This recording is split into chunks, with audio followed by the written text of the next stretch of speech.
Husband নামক এই যে প্রাণীটা, একে ভালো করে বুঝে নেওয়া দরকার। হাজবেন্ড কি চায়?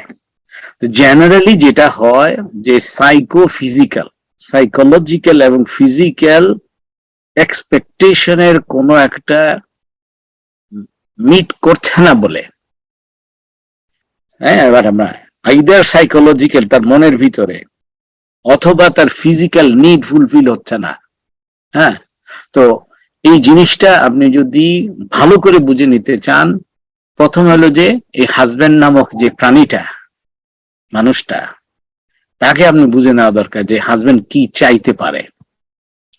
হাজবেন্ডরা প্রথমে হলো যে কখনো, এবং এটা এটা এটা কিন্তু ইসলামিক কথা, যে হাজবেন্ড সব সময় চায় তার ওয়াইফের কাছে হিরো থাকার জন্য।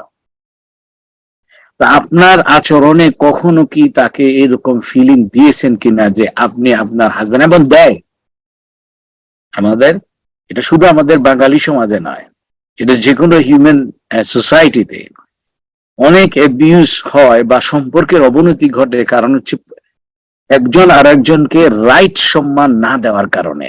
ইনঅ্যাডভার্টেন্টলি আপনি মনে করেন যে আপনি খামোখাই তার দোষ নিয়ে বেশি না চর্চা করেন, তখন তার কাছে ভালো লাগবে না, আপনি বরঞ্চ উল্টাটা করার কথা। তো তাকে আপনি ফিলিং দিয়েছেন কিনা যে হ্যাঁ তুমি আমার হিরো, তুমি আমার নায়ক।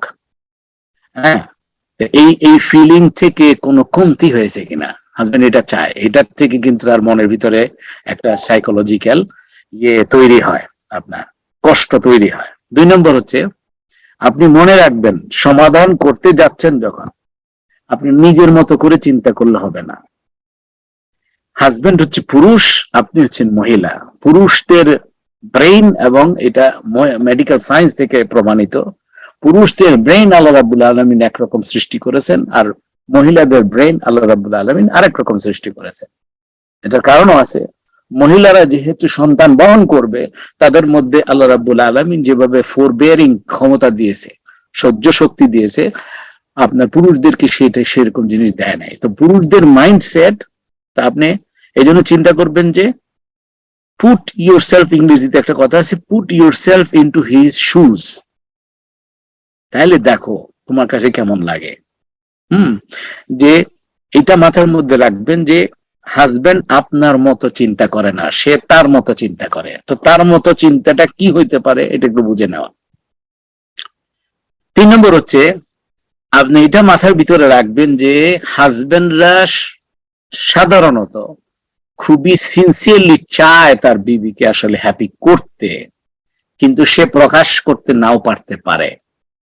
তো সেই জিনিসটা আপনি, এটা কিন্তু আমি বলছি যে যখন আপনি বিয়ে করলেন তখন শুরুর দিকের ঘটনা, যে এভাবে করে যদি ট্রিটমেন্ট না করেন, আজকে হয়তো এমন এক পর্যায়ে আসছে যে আপনার দুজনের মধ্যে অবস্থা খারাপ এবং আপনাকে অ্যাবিউজ করতেছে। এখন এই জিনিসগুলা আপনি যদি দেখেন কোনো ডিফারেন্স হচ্ছে বা গলতি হচ্ছে কিংবা আপনার দুর্বলতা দেখা দিচ্ছে, তখন আপনি কি করবেন?